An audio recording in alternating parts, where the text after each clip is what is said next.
Hey everyone, Tom Jones here with P6 Biz Builders. Have you ever opened up your tax return, looked at the number, and just sat there thinking, how did it get this bad? You worked hard all year, you stayed busy, the phone rang, jobs got done, money came in, and then tax time shows up and it feels like the business is telling you something completely different. The story that you thought you knew, thought you were living, is not true.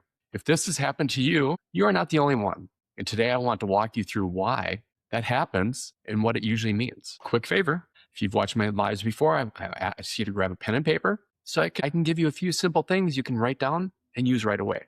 I don't want you to just leave saying, yeah, that was nice, but didn't really give me anything. I want you to write some things down. I'm going to tell you some things today that are going to make you think. But again, important disclaimer, today is for general education only. This is not tax, legal, or accounting advice. Every business and every family is different. So talk with your own advisor before you make a decision. And if you don't have an advisor, send me a DM. We'll set up a time to talk. Now, here's the big idea. This is usually not just a tax problem. Most business owners I work with are good at selling. They are good at serving their clients. They are good at getting work done. The problem is usually not effort. The problem is they do not have a clear visibility into what the business is really doing month to month and what the business is telling them month to month. So by the time they feel the pain at tax time, the real issue has already been there for a while. That is why I say this all the time. Most owners do not have a sales problem. They have a visibility problem. And this is what it looks like in real life. You are busy, maybe busier than ever, but cash still feels tight, more tight than it should. Payroll week feels heavy. You're making deposits, paying bills, moving money around, and telling yourself, we're fine. We're fine.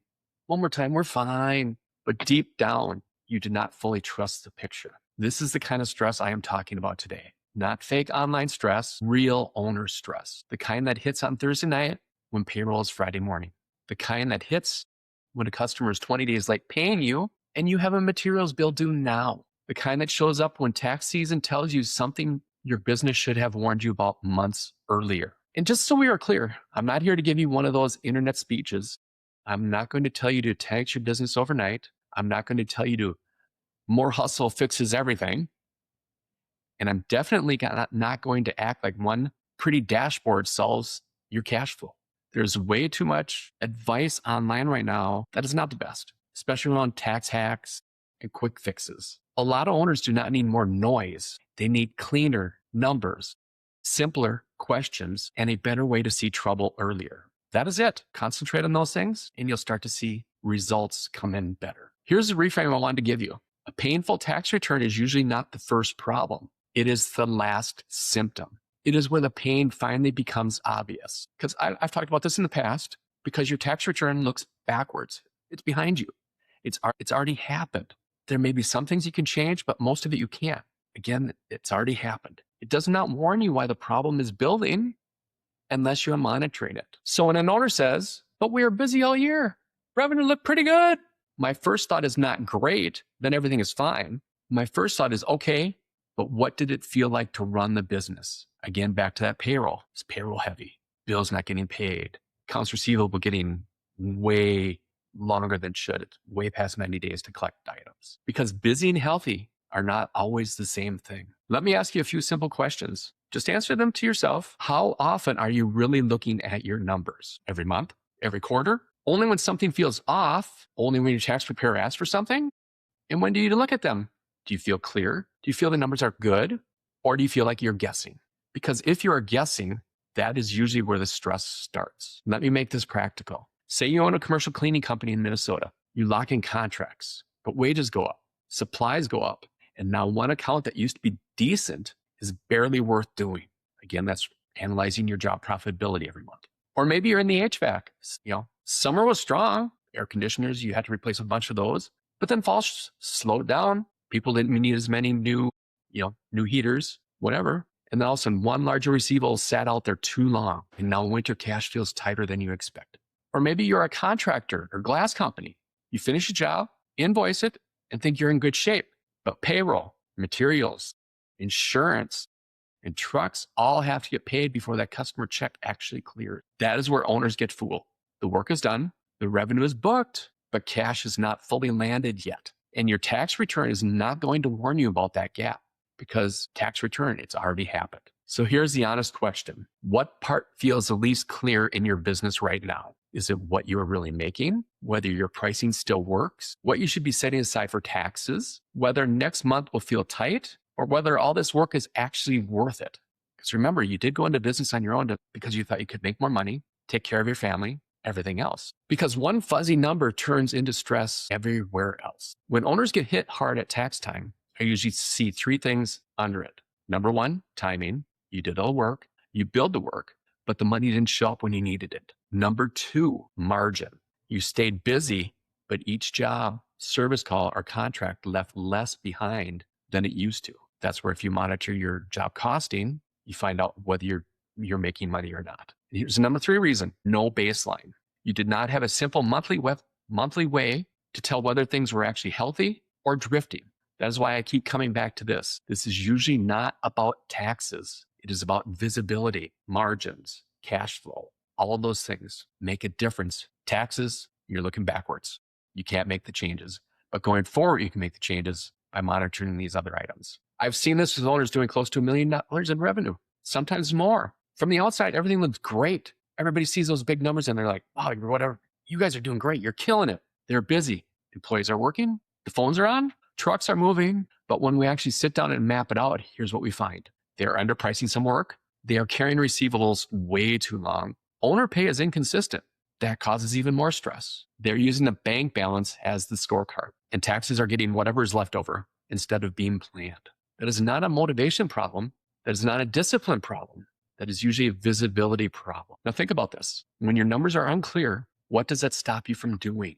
Think about that. Does it make you wait too long to raise prices? Does it make you nervous to hire help? Does it make you drag your feet on replacing a vehicle or a piece of equipment? Does it make you pay yourself last again? You should be paying yourself first. You shouldn't be paying yourself last. Does it make you work harder just to feel safe? Working harder is not always working smarter, because unclear numbers do not just create accounting stress. They slow down the good decisions that you should be making all year long. So what should you track? Not 25 things, not some giant report you never open. Start with three numbers. Your gross profit margin after direct labor, materials, subs, and direct cost. What is left? Is that the gross margin number you were tracking for, or what you need to do to make money? Number two, net profit margin. After your overhead costs and everything else, what is actually left? And then number three, cash on hand. How much real breathing room do you have? That is it. Three numbers and have it. And again, p6biz.com/13-week forecast, cash flow forecast can help you with cash flow. That is a great starting point for people. Now, let me say this in plain English. If you're working 50 or 60 hours a week, staying busy, taking a risk, and at the end there's barely anything left over, that is not a good business. Just because top line sales look nice, that is a business that needs attention. Because being tired is not the same as being profitable. Isn't that what we all want? We want to be profitable. We want to be able to have enough money to do things, to take care of our family, to take that vacation, all of that. Now think about how different that feels if you know your numbers every month. Would pricing feel easier? Would tax planning feel easier? Because you're actually looking forward instead of backwards. Would payroll week feel calmer? Would you stop checking the bank account like it is the only report that matters? And would you make decisions sooner rather than later? That is the goal. Not becoming a finance expert, just running the business with fewer blind spots, fewer surprises, and more control. So if something feels off, here are the three questions I would ask. One, is this new or has it been drifting for a while? Think about that. In your gut, you know when something doesn't feel right. Number two, what is really causing it? Not the symptom, the cause. Do I feel like my pricing's wrong? Do I feel that that gross profit percentage that I should be looking at is way under what it should be based on my industry? And then number three, what is the one thing I can change this month? Again, not 10 things, one. And then you build on that. The next month it's two. Before you get to the end of the year, you fixed 12 things. Imagine that, fixing 12 things by the end of the year, where you would be at that point. Like I said, pick one thing, raise a price on a service line, follow up faster on old invoices, clean up one contract that is underperforming, and set aside taxes weekly instead of hoping April works out for you. Small moves made early can change a lot. And like I said, you could build on it. Build on that 1, 2, 3, 4, 5 things. Halfway into the year, before you know it, your business has totally changed. Let me say it this way. Most owners do not get blindsided at tax time because they are bad at business. They get blindsided because the business stayed busy while the visibility stayed weak. Again, the visibility, talking about gross profit margins, talking about net income margins, talking about cash flow. And busy hides problems really well until it does not, because you get the tax return and you look at it and you just go, wow, what happened? We were busy all year. Well, maybe you weren't as busy as you thought, but also maybe you weren't looking at your numbers correctly to correct that. This is the kind of work we do inside P6 Biz Builders. We help owners get clean numbers they can trust, better visibility into cash flow, healthier profit, better planning, and a business that feels less reactive and more proactive. Because when you can see the business clearly, you make better decisions. And when you make better decisions all year, tax season stops feeling like a punch in the face. I can't tell you how many times people have heard me, they stress over tax season. We help you through that so that when you get to tax season, you know where you're at. So just get the return file and move on, because you're doing the planning all year instead of waiting until you can't make a decision anymore. So here's what I want you to do after this live. Pull your last 3 months of financials, write down your gross profit margin, your net profit margin, and your cash on hand. And if you don't have your last 3 months of financials, get them updated. That will tell you a lot right away. And if you want help making sense of it, send me a direct message. I have a simple planning tool that can help you start looking at this in a much clearer way. And if you want to walk through your numbers one-on-one, book a free 30-minute proactive cash flow and profit strategy session with me through the link in the post. We'll put the post out there. And again, that 13-week cash flow is another good starting point. Or if you don't want to do anything, just send me a direct message and I will get you the link. And one more thing, if this live made you think of another business owner who's working hard, but still feels stressed around cash flow, taxes, or just not knowing what the numbers are really saying, please feel free to share my name with them or even share this video with them.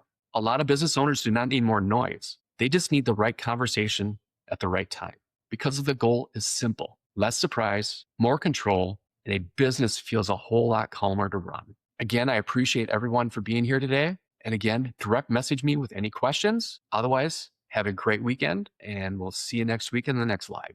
Thank you.